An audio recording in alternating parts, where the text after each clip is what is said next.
Hello everyone. तो हमने last video में इंट्रोडक्शन पार्ट किया, उसमें हमने प्लेन मिरर के बारे में पढ़ा, रिफ्लेक्शन के बारे में पढ़ा। इस पार्ट में हम स्टार्ट करते हैं आज स्फेरिकल मिरर्स। तो सबसे पहले स्फेरिकल मिरर होता क्या है। स्फेरिकल नाम से ही पता चलेगा स्फेरिकल मिरर क्या होते हैं। स्फीयर क्या होता है? गोल बॉल जो होती है, बॉल गोल गोल। ये अगर हम इसको काट दें तो ये दो पार्ट में बन जाती है। दो पार्ट बन गए इसके, एक पार्ट ये और एक पार्ट ये।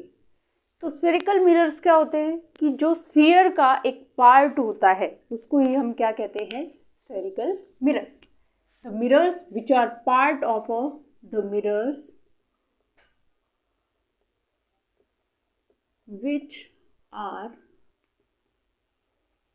part of a sphere। Sphere का जो एक पार्ट होता है, स्फीयर को, स्फेरिकल शेप को काट के जो मिरर्स बनाए जाते हैं उनको हम क्या कहते हैं? Spherical mirror.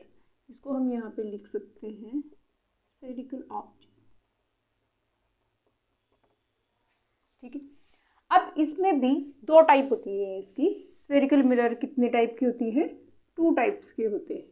फर्स्ट कॉनकेव और सेकेंड होता है हमारा कॉन्वेक्स। अब इनमें डिफरेंस सबसे ज़रूरी, ज़्यादातर बच्चे इसी में कंफ्यूज होते हैं कि कॉन्वेक्स कौन सा है, कॉनकेव कौन सा है। तो हमें इसमें कंफ्यूज होने की कोई बात ही नहीं है। सिर्फ एक चीज़ करनी है कि इसमें जो पॉलिशिंग होती है, एक में अंदर पॉलिशिंग होती है, एक में बाहर पॉलिशिंग होती है। ठीक है। पॉलिश्ड सरफेस क्या रहेगा? एक में इनसाइड में, एक में आउटसाइड में। तो इसमें से कौन सा हमारा कॉनकेव बनेगा और कौन सा हमारा कॉन्वेक्स बनेगा? अब ये देखो, कॉनकेव, केव क्या होती है? केव गुफा होती है। तो जिसकी शेप केव के जैसे हो, जिसका रिफ्लेक्टिंग सरफेस केव की साइड हो, उसको हम क्या कहेंगे? Concave. Okay, means reflecting surface. Define करना भी आता है कि कॉनकेव को डिफाइन करो। तो कॉनकेव को हम डिफाइन कैसे करेंगे? द स्फेरिकल मिरर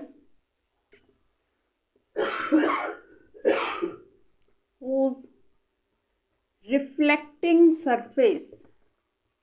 ये रिफ्लेक्टिंग सरफेस इनसाइड है ना, तो इसको क्या करेंगे? उस reflecting surface is towards centre. Centre की तरफ जिसका रिफ्लेक्टिंग सरफेस होता है उसको हम क्या कहते हैं? कॉनकेव। ठीक है। तो ये रिफ्लेक्टिंग सरफेस है। अब हम इसको भी कॉनकेव बोल सकते हैं, लेकिन कब? जब हम इसमें पॉलिश्ड कर दें हम बाहर से। तो रिफ्लेक्टिंग सरफेस किधर रहा? अंदर, इनसाइड है ना इसमें रिफ्लेक्टिंग सरफेस। तो ये भी कॉनकेव ही है, लेकिन डिपेंड करता है कि पॉलिशिंग हम किस साइड कर सकते हैं। अगर हमारा ये है या ये शेप है तो हम इसको बिना उसके ही नहीं बता सकते। हम डिपेंड करेगा कि इसकी पॉलिशिंग किस साइड है। तो अगर हम इसको अंदर से पॉलिश कर देंगे तो इसकी शेप चेंज हो जाएगी। अगर इसको हम बाहर से पॉलिश कर देते हैं तो शेप अलग हो जाती है। ठीक है। तो हमें सिर्फ इससे और इससे नहीं याद रखना है कि कौन सा कॉन्वेक्स है, कौन सा कॉनकेव है। हमने याद रखना है कि जिसमें रिफ्लेक्टिंग सरफेस केव की साइड हो, केव की साइड हो, वो कॉनकेव हो जाएगा। ठीक है। केव की साइड मतलब अंदर होगा। अब बच गया ये क्या है? इसमें रिफ्लेक्टिंग सरफेस कहाँ है? बाहर है, आउटसाइड, मीन्स सेंटर से क्या है? दूर है।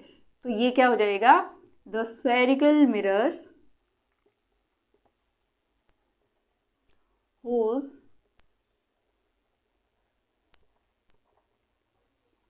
reflecting surface is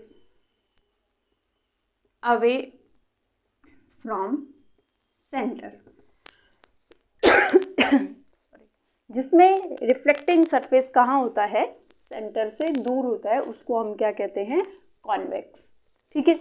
तो इसमें कंफ्यूज बिल्कुल नहीं होना है। एक को याद रखो कि जिसमें रिफ्लेक्टिंग सरफेस केव की साइड हो वो होता है हमारा कॉनकेव। चाहे हम इसको ऐसे बना के कर दें, चाहे हम इसको ऐसे बना के कर दें। तो ये क्या रहेगा, कॉनकेव। एक ही शेप को हम कॉन्वेक्स भी बना सकते हैं, कॉनकेव भी बना सकते हैं, लेकिन डिपेंड करेगा उसकी पॉलिशिंग के ऊपर। ठीक है, बिल्कुल भी कंफ्यूज नहीं होना है, क्योंकि इसके ऊपर बेस्ड ही हमारे न्यूमेरिकल आते हैं और न्यूमेरिकल में बिल्कुल भी गलत नहीं करना है।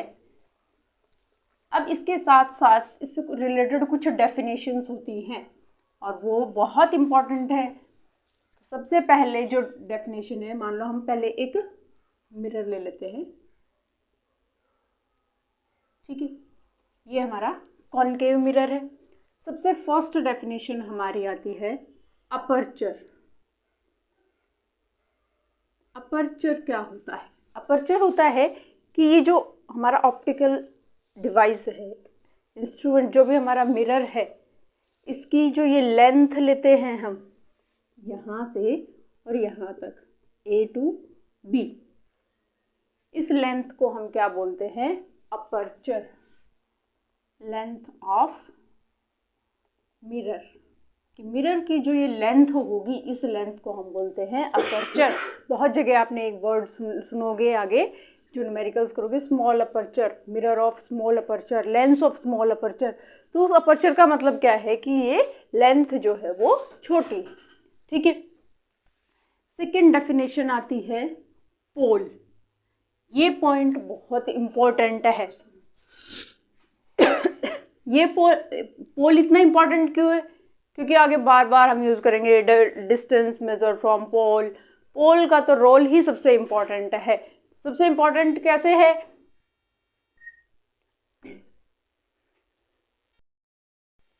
तो पोल क्या होगा?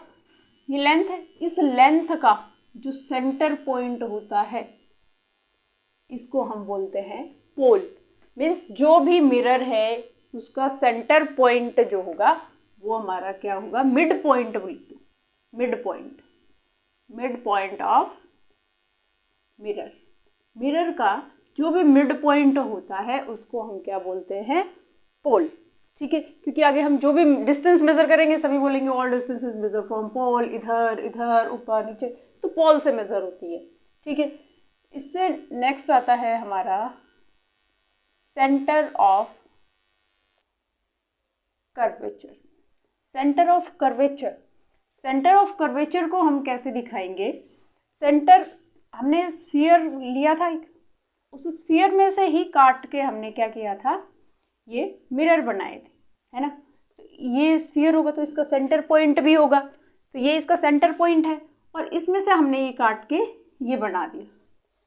ठीक है, ये हो गया हमारा मिरर। तो इस स्फीयर का जो सेंटर है वही हमारा क्या होता है? Centre of curvature. तो the centre of sphere whose mirror is a part, कि जिस स्फीयर का मिरर पार्ट है उसका जो सेंटर है उस वही हमारा क्या होता है? Centre of curvature. ठीक है, ये पोल हो गया सेंटर, यहाँ का मिड पॉइंट। ये हमारा जो स्फीयर का सेंटर था वही हमारा क्या हो गया? Centre of curvature. इसको डिनोट कर देते हैं हम C से। ठीक है, इसके बाद आता है जब सेंटर है, सर्कल पढ़ा है, सर्कल में हमने सेंटर पढ़ते हैं, सेंटर से फिर हम रेडियस भी पढ़ते हैं, तो ऐसे ही इसमें भी क्या आ जाएगा? Radius, radius of curvature. Radius of curvature क्या होती है? सिंपल, सेंटर से और ये डिस्टेंस, तो the distance between pole and centre of curvature is called radius. Circle में भी होता है, ये सर्कल, सर्कल से यहाँ का क्या हो गया? ये डिस्टेंस, रेडियस। इस रेडियस से मार्क करके हमने सर्कल बनाया। ऐसे ही इस स्फीयर से और इस पोल तक की जो डिस्टेंस होगी उसको हम क्या बोलेंगे? Radius of curvature. The distance between pole and centre of curvature. ठीक है, पोल और सेंटर के बीच की जो डिस्टेंस होती है उसको हम क्या बोलते हैं? Radius of curvature. और इसको डिनोट करते हैं हम कैपिटल R से। ये क्या लिखेंगे हम? ये डिस्टेंस जो है वो क्या हो गई? R, radius of curvature. ठीक है, क्लियर है? कोई डाउट है? ओके, इससे आगे नेक्स्ट आता है हमारा, सबसे पहले मेन तो हमने छोड़ ही दी, प्रिंसिपल एक्सिस। प्रिंसिपल एक्सिस क्या होता है? प्रिंसिपल एक्सिस मेन एक्सिस होता है, सबसे मेन, कि एक स्ट्रेट लाइन जो कहाँ कहाँ से गई, हम इसमें ज़्यादातर क्या बोलते हैं कि straight line passing from pole, सिर्फ पोल से स्ट्रेट लाइन पास होके तो ये भी हो जाती है, यहाँ से भी हो जाएगी, तो ये इनको थोड़े ना हम प्रिंसिपल एक्सिस बोलेंगे। तो इसमें हमें याद रखना है कि सेंटर और पोल दोनों में से पास होके जानी चाहिए, तो ये नहीं है हमारा प्रिंसिपल एक्सिस, ये भी नहीं है, तो सेंटर और पोल दोनों में से पास होके जो जा रही है ये हमारा क्या हो जाएगा? Principal axis. The straight line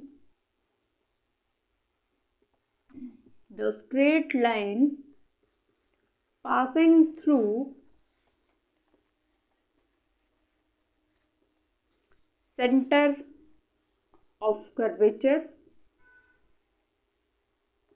and pole। Centre और पोल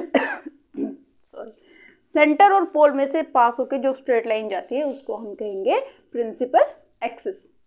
क्लियर है? ओके, इसके बाद हमारी नेक्स्ट करें, एक बार इनको नोट करो।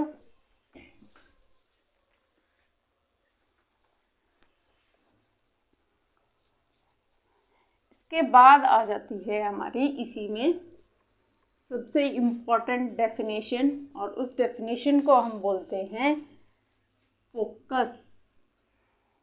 सबसे ज़रूरी है फोकस। ये प्रिंसिपल एक्सिस, ये पोल, ये हमारा सेंटर, और ये डिस्टेंस हो गई हमारी रेडियस। ठीक है,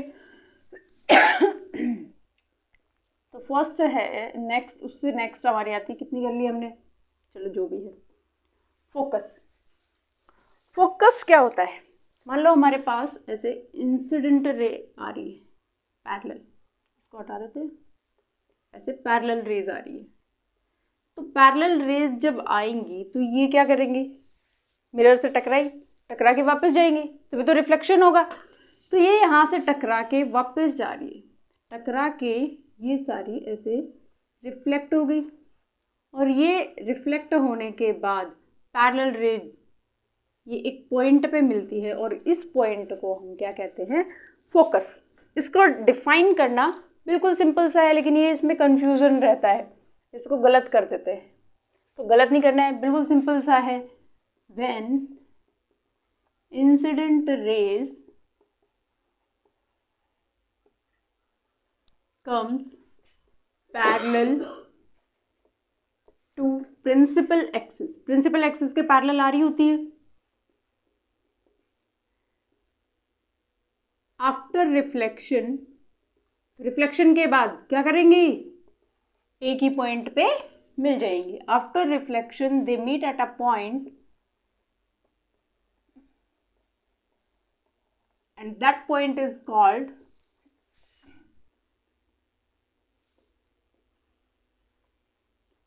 फोकस। इस पॉइंट को ही हम क्या कहते हैं? फोकस कहते हैं।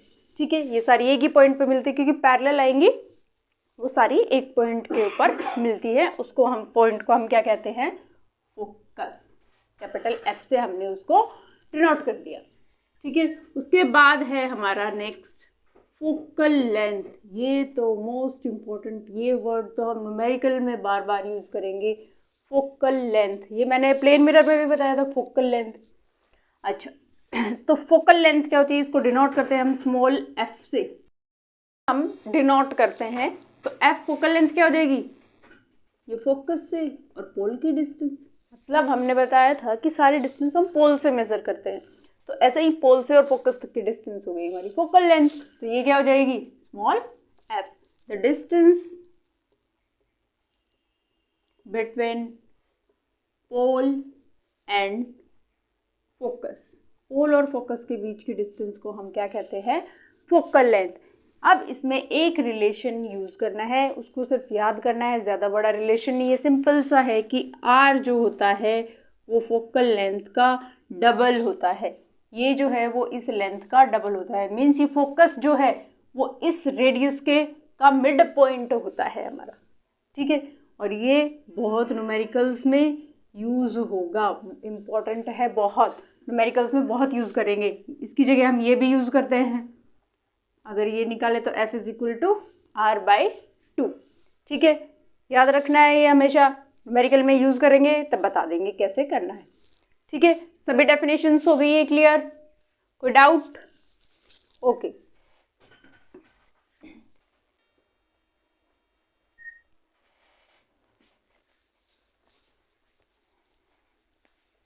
उसके बाद अब हमने करना है कि रे डायग्राम, कि कौन सी रे कहाँ से आएगी कहाँ से जाएगी, उसके रूल्स हमने करने हैं। तो रूल्स क्या क्या रूल्स होते हैं कि कौन सी रे कहाँ से आई और रिफ्लेक्शन के बाद वो कहाँ से जाएगी। तो सबसे पहला रूल है हमारा कि कोई भी रे, जैसे ये है कॉनकेव ले लो या कॉन्वेक्स, सभी में सेम है डेफिनेशन, सब उसमें करोगे तब भी सभी में सेम रहेगी। अगर हम कॉन्वेक्स में करते हैं, ये कॉन्वेक्स हो गया, इसमें डेफिनेशन करेंगे, ये भी क्या हो गया, पोल, इसका सेंटर इधर हो जाएगा, कि कंप्लीट करेंगे तो सेंटर इधर हो जाएगा। इसमें प्रिंसिपल एक्सिस करेंगे, पोल और सेंटर में से पास होके स्ट्रेट लाइन, ये हो गई, ये हमारा रेडियस हो गया। इसमें भी ऐसे पैरेलल रे आएंगी, पैरेलल रिफ्लेक्टिंग साइड ही आएंगी, इधर से थोड़ी ना, जो पॉलिश्ड सरफेस है उसके ऊपर से रिफ्लेक्शन थोड़ी होगा, तो रिफ्लेक्शन होगा जो हमारी रिफ्लेक्टिंग साइड है उससे। अब यहाँ से पैरेलल आती हैं, वो क्या हो जाएंगी, ऐसे ये पीछे ऐसे मिलती, वैसे ये जाती इस तरीके से।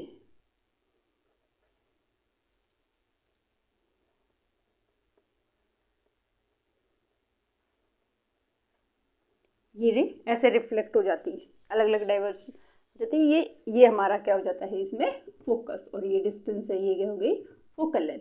तो दोनों में सेम ही होता है। ठीक है, डेफिनेशंस वही रहेंगी, डायग्राम में थोड़ा सा चेंज होता है, वो डायग्राम ध्यान रखना है। ठीक है, ओके। तो अभी रूल्स पढ़ रहे थे हम, तो रूल्स में सबसे पहले क्या है कि अगर कोई रे पैरेलल आ रही है, तो ये पोल ले लिया हमने और ये हमने ले लिया सेंटर, ये हमारी कोई भी पैरेलल रेज आ रही है। तो अगर पैरेलल रेज आ रही है तो रिफ्लेक्शन के बाद वो क्या करती हैं, वो सेंटर में से पास होके जाती हैं। ठीक है, तो कोई भी रे पैरेलल लेके आएंगे वो फोकस में से पास हो जाएगी। हमें ये सारी भी दिखाने की ज़रूरत नहीं है, क्योंकि ये डायग्राम बहुत यूज़ होगा, बार बार होगा, तो हमने ऐसे किया, ये कॉन्वेक्स में करके दिखा देते हैं। इसी है, ये हमारा पोल, पैरेलल रे आई और ये फोकस में से पास हो गई, इतना दिखा दो बहुत। ठीक है, पैरेलल रे फोकस में से, इसमें भी एक रे दिखा देंगे, उससे भी काम चल जाएगा। रूल्स है, सिर्फ रूल्स में एक रे दिखाएंगे,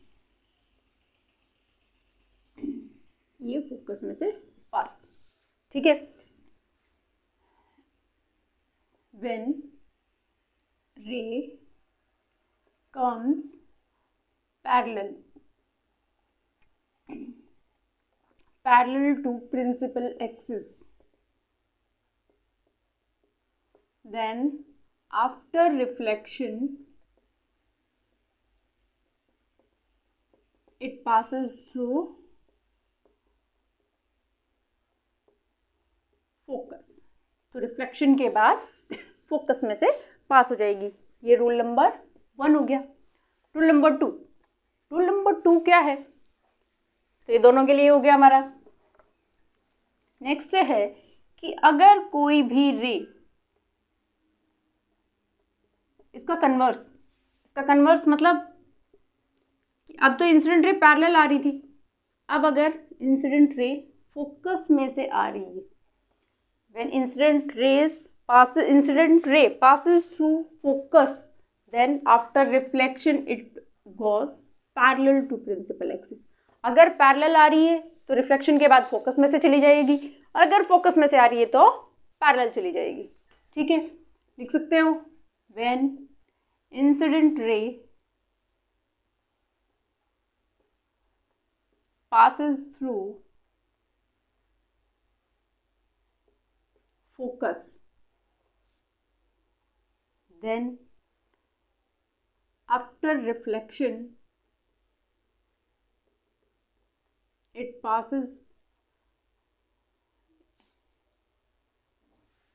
goes parallel to principal axis, principal axis से पास हो जाएगी। क्लियर है? अगर पैरेलल आती है तो फोकस में से चली जाएगी, फोकस में से आती है तो पैरेलल चली जाएगी। ओके, नेक्स्ट है कि अगर कोई रे सेंटर में से आ रही है, ये सेंटर है, सेंटर में से अगर कोई भी इंसिडेंट रे हमारी आती है तो वो सेंटर में से ही वापस चली जाती है रिफ्लेक्शन के बाद। ठीक है, ये बहुत ज़रूरी है क्योंकि जो रे डायग्राम करेंगे उसमें ये रूल्स सारे अप्लाई करने हैं हमने। ठीक है, तो थर्ड रूल क्या हो जाएगा? व्हेन इंसिडेंट रे कम्स या पासेस थ्रू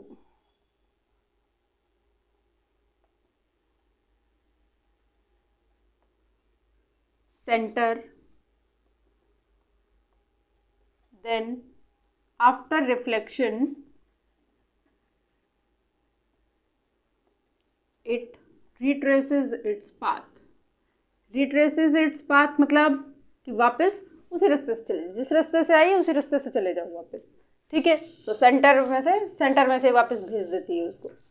नेक्स्ट आता है हमारा लास्ट बट नॉट लीस्ट कि कोई भी अगर आई एंगल के ऊपर आया, ये आई एंगल के ऊपर, ठीक है, तो आई एंगल के ऊपर आएगी तो आर एंगल पे चली जाएगी। मतलब जितने एंगल के ऊपर इंसिडेंट रे आती है उतने ही एंगल के ऊपर चले जाती है, क्योंकि एंगल आई हमारा किसके इक्वल होता है? एंगल आर के। अगर 40 पे आ रही है तो 40 पे चली जाएगी, 30 पे आ रही है 30 पे चली जाएगी।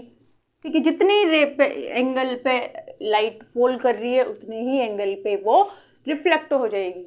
क्लियर है? तो ये 4 रूल हैं, बहुत इंपॉर्टेंट है, इसी के ऊपर बेस्ड हमारे कॉन्वेक्स और कॉन्केव की रे डायग्राम है और उनके ऊपर बेस्ड क्वेश्चंस भी आते हैं।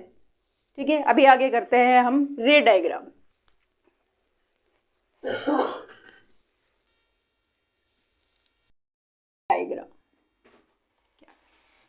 कॉन्केव मिरर के लिए रे डायग्राम, तो इसमें सबसे ज़्यादा इम्पॉर्टेंट ये जो हमने रूल्स किए हैं वो सबसे ज़्यादा इम्पॉर्टेंट है। ठीक है, तो चलो इसमें एक हमने टेबल बना लेते हैं पहले ही। ठीक है, टेबल में क्या करेंगे कि ऑब्जेक्ट की पोजीशन कहाँ है, कहाँ से कहाँ तक देख रहे हैं, तब इमेज हमें कहाँ मिल रही है, ऑब्जेक्ट कहाँ है और दिख कहाँ रहा है। ठीक है, दूसरा हम लिखेंगे इमेज की पोजीशन क्या है, और उसके ऊपर बाद नेचर मतलब रियल है, वर्चुअल है, इरेक्ट है या इन्वर्टेड है, और नेक्स्ट आ जाता है उसका साइज क्या है, सबसे इम्पॉर्टेंट।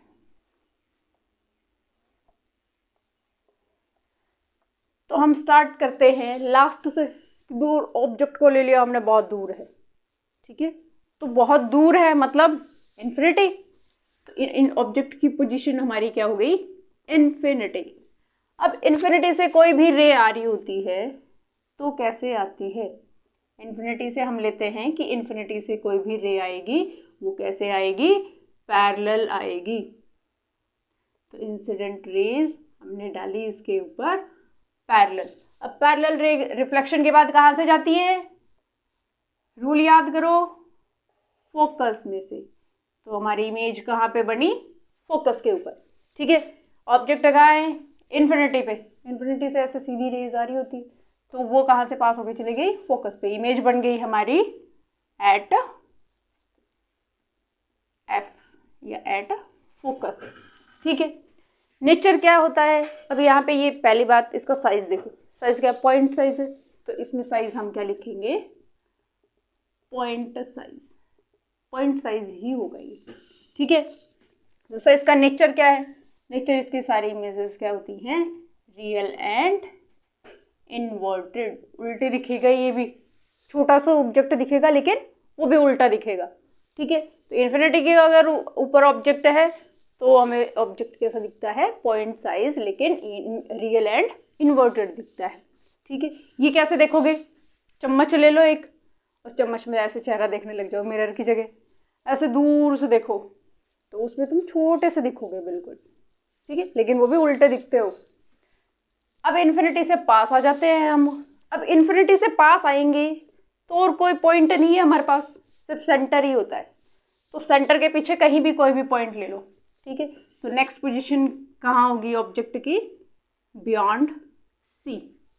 सी से पीछे, सी से पीछे कहीं भी हो, इमेज बनेगी वहीं पे जहाँ पे बननी है, चाहे हम यहाँ ले ले चाहे कितना ही पीछे ले ले, ठीक है। तो डिपेंड करता है। ये हमारा फर्स्ट का रे डायग्राम हो गया। सेकंड में क्या है? ये है कि प्रिंसिपल एक्सिस, पोल, सेंटर, फोकस, ठीक है। बियॉन्ड सी ये है हमारा ऑब्जेक्ट। पैरेलल रे आएगी। पैरेलल रे कहाँ से जाती है रिफ्लेक्शन के बाद? फोकस में से। तुम लोग बनाओगे स्केल से सीधी रे, ठीक है। अब मेरे पास स्केल नहीं। दूसरी रे हम कोई भी ले सकते हैं, ये ले सकते हैं, सेंटर वाली ले लो, सेंटर में से जाएगी वो, सेंटर में से ही वापस चली जाएगी, सिंपल सा, ठीक है। या इसमें दूसरी रे भी ले सकते हैं हम, दूसरी फोकस में से आती है वो पैरेलल जाती है, उससे भी बन जाएगा रे डायग्राम। आई एंगल वाली आर एंगल पे जाएगी सॉरी, आई एंगल के ऊपर आती है वो, आर एंगल के ऊपर जाती है, उससे भी रे डायग्राम बन जाएगा। तो हमने अपना सिंपल सा बनाना है, एक पैरेलल ली वो फोकस में से चलेगी, सेंटर में से ली वो सेंटर में से चलेगी। इमेज कहाँ बनी? ये कहाँ पे? सी और एफ के बीच में, मतलब ऑब्जेक्ट इमेज की पोजीशन क्या कहाँ हुई? बिटवीन सी एंड एफ, सी और एफ के बीच में। अगर ऑब्जेक्ट यहाँ इतनी, तो हमने सी के बिल्कुल पास में रखा है, अगर सी से इतना पीछे लेते तो भी सी और एफ के बीच में ही इमेज बनती, उसमें पोजीशन चेंज हो जाती, बिल्कुल मिड पॉइंट नहीं होता, इसमें इधर भी हो सकता है थोड़ा, इधर भी हो सकता है, तो बीच में होती है, इन सी और एफ के बीच में होगी, वो कहीं भी हो सकता है, ठीक है। तो बिटवीन सी एंड एफ। अब इसका नेचर देखो, यहाँ ऑब्जेक्ट सीधा है, इमेज कैसे बन रही है? मतलब हमने ऑब्जेक्ट रखा ऐसे, हमें दिख रहा है ऐसे, तो ये क्या हो गई? उल्टी इमेज होगी। तो उल्टी इमेज हमेशा क्या होगी? रियल, रियल एंड इन्वर्टेड ही हो गई, ठीक है। अब साइज देखो, ऑब्जेक्ट तो बड़ा था, मिल कैसा रहा है? छोटा सा, है ना। अब जब वो चम्मच ले रखी है, उसमें क्या करो, थोड़ा सा पास आके देखो। अब पहले पॉइंट्स दिख रहे थे छोटे से इतू से, अब और पास आओगे तो क्या दिखोगे? थोड़े से बड़े दिखने लग जाओगे, थोड़ा सा बड़ा मतलब, लेकिन फिर भी जितना साइज है एक्चुअल साइज से कम, तो इसमें क्या आ जाएगा? स्मॉल। अब इस स्मॉल की जगह कई जगह एक और वर्ड यूज होता है जिसको हम बोलते हैं डिमिनिस्ड, ठीक है। तो डिमिनिस्ड हो चाहे स्मॉल हो, मतलब एक ही होता है कि वो छोटा है, ऑब्जेक्ट से छोटा हो जाएगा इमेज का साइज। क्लियर है? Okay next. अब ऑब्जेक्ट को और पास में ले आओ। अब हमने कहा बियॉन्ड सी वाले तो हर पोजीशन हो गई, हर जगह हो गई, कि कहीं भी यहाँ रखो यहाँ रखो यहाँ रखो, सभी इमेजेस बनेंगी कहाँ पे? Between C and F.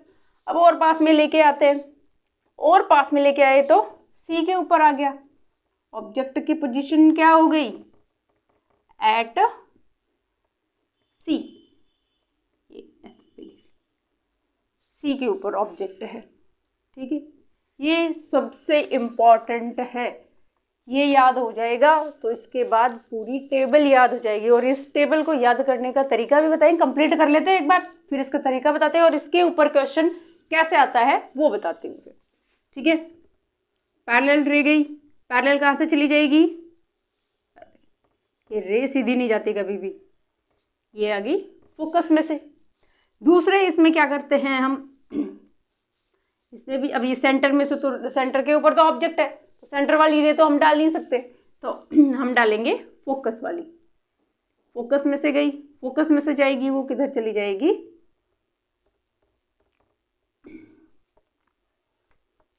Focus वाली चली गई हमारी, रे टेढ़ी लग रही है, हाँ अब ठीक है। कहाँ बनी है इमेज, सी पे ही बन गई। तो ये हमारा इसीलिए इम्पॉर्टेंट होता है कि इसमें ऑब्जेक्ट कहाँ पे होता है, सी पे। तो इमेज भी हमारी कहाँ बनती है, सी पे ही बनती है, सेंटर पे ही। हमारे सेंटर के ऊपर अगर ऑब्जेक्ट होगा तो इमेज भी बनेगी सेंटर पे। नेचर तो वही है, रियल एंड इन्वर्टेड, उल्टी इमेज दिख रही है हमें, ऐसे ऑब्जेक्ट ये यहाँ दिख रहा है ऐसे। अब साइज देखते जब है तो साइज इसका क्या होता है, सेम साइज होता है, सेम एज ऑब्जेक्ट, ऑब्जेक्ट के जैसा ही साइज होता है। अगर हम इतने साइज का देखेंगे, इसको देखेंगे सेंटर के ऊपर रख के तो हमें ऐसे ही इतना ही दिखेगा, लेकिन ये प्रिंसिपल एक्सिस के ऊपर ऐसे देखेंगे और दिखेगा ऐसे, ठीक है। तो ये सबसे इम्पॉर्टेंट इसीलिए माना जाता है। अब इसके ऊपर क्वेश्चंस भी आएंगे, चलो वो यही आता है कि मैग्निफिकेशन 1, क्योंकि सेम साइज हो गया, सेम साइज में मैग्निफिकेशन क्या होता है 1। तो इसमें क्वेश्चन पूछेगा कि ऐसा कौन सा केस है जिसमें मैग्निफिकेशन जो है वो हमारा 1 होता है, कॉनकेव मिरर के केस में। तो कॉनकेव मिरर के केस में मैग्निफिकेशन हमारा किसके इक्वल होता है, height of image upon height of object, या size of image upon size of object. तो ये दोनों इक्वल है तो मैग्निफिकेशन क्या हो जाएगा 1। तो वो केस हमारा कब होता है, जब ऑब्जेक्ट हमारा सेंटर पे होता है, ठीक है। अब नेक्स्ट आता है ऑब्जेक्ट को और आगे कर लेते हैं, ये डायग्राम बना लो।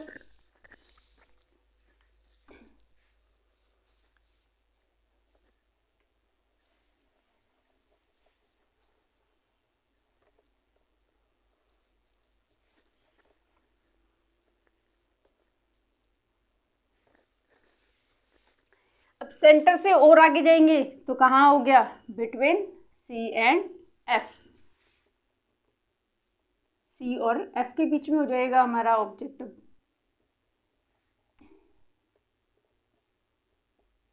यहाँ पे हो गया, अब और आ गया है तो सी और एफ के बीच में हो गया ऑब्जेक्ट।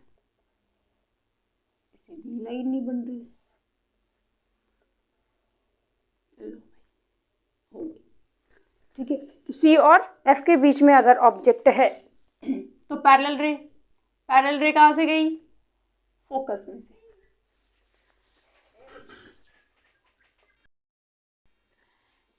तो ये पैरेलल गई, वो फोकस में से चली गई, दूसरी फोकस वाली ही ले लो, फोकस में से जो रे गई। अच्छा अब ये क्या कहेंगे कि ये रे तो यहीं पे मिल गई, फोकस पे ही, है ना। तो फोकस पे नहीं मिली क्योंकि ये इंसिडेंट रे है और ये रिफ्लेक्टेड रे है, तो ये इमेज नहीं बना सकते हम।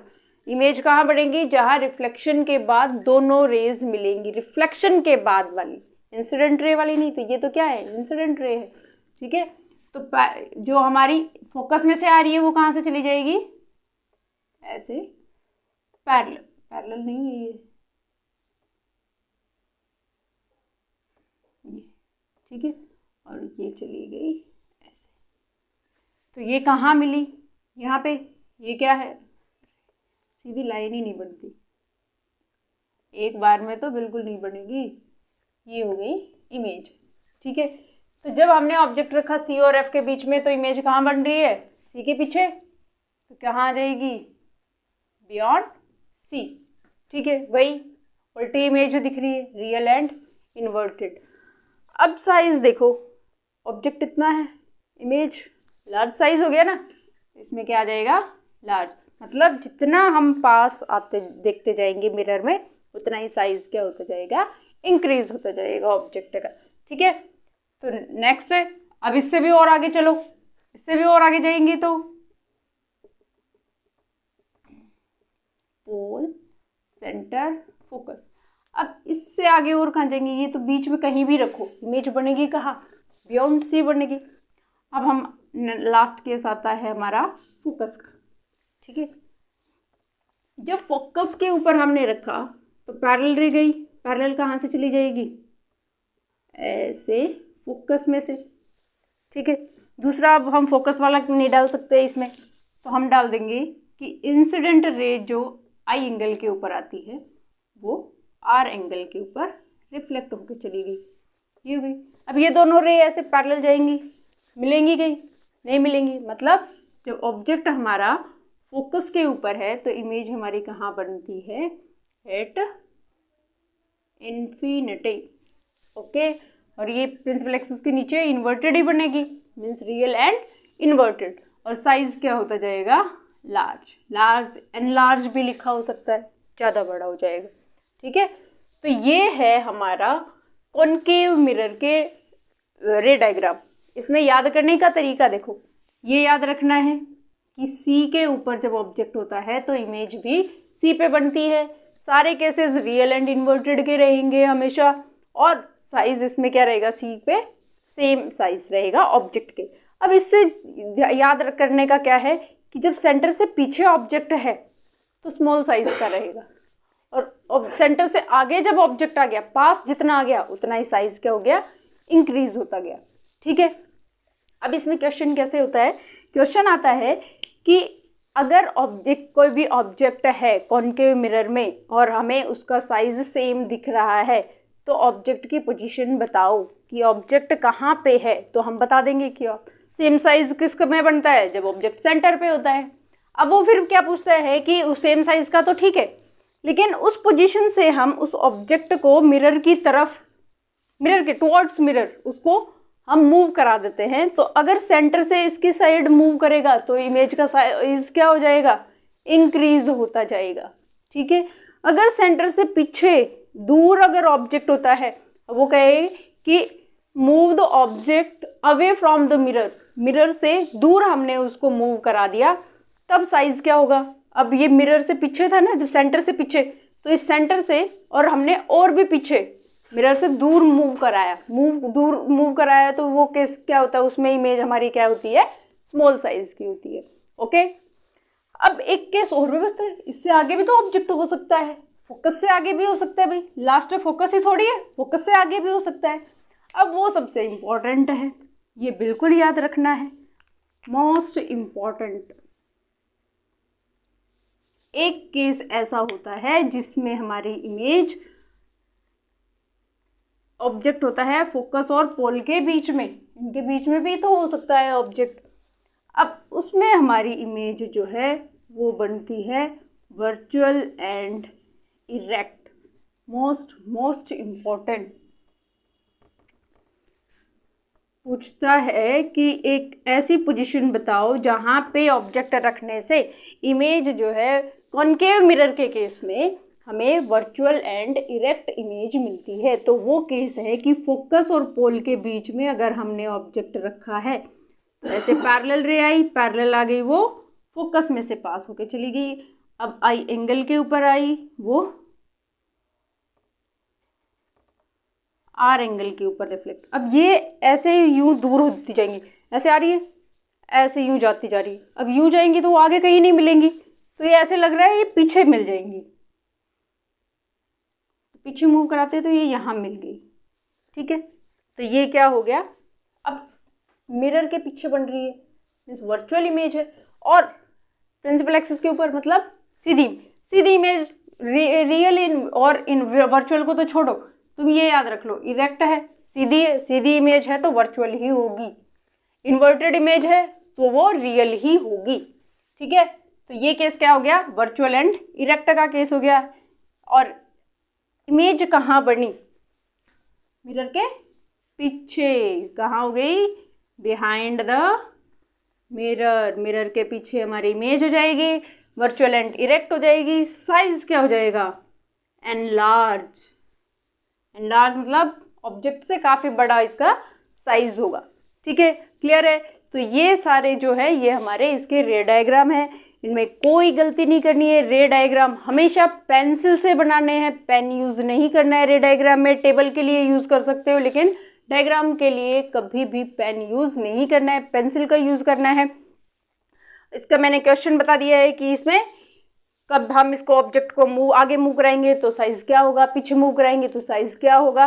ठीक है, अब इसमें मैग्निफिकेशन का बचता है, वो हम कॉन्वेक्स का और कॉनकेव का दोनों का एक साथ करेंगे। ठीक है, नेक्स्ट में हम कॉन्वेक्स के ट्राई करके देखना, उसके बाद नेक्स्ट में करते हैं हम कॉन्वेक्स के रे डायग्राम और मैग्निफिकेशन। Okay, bye.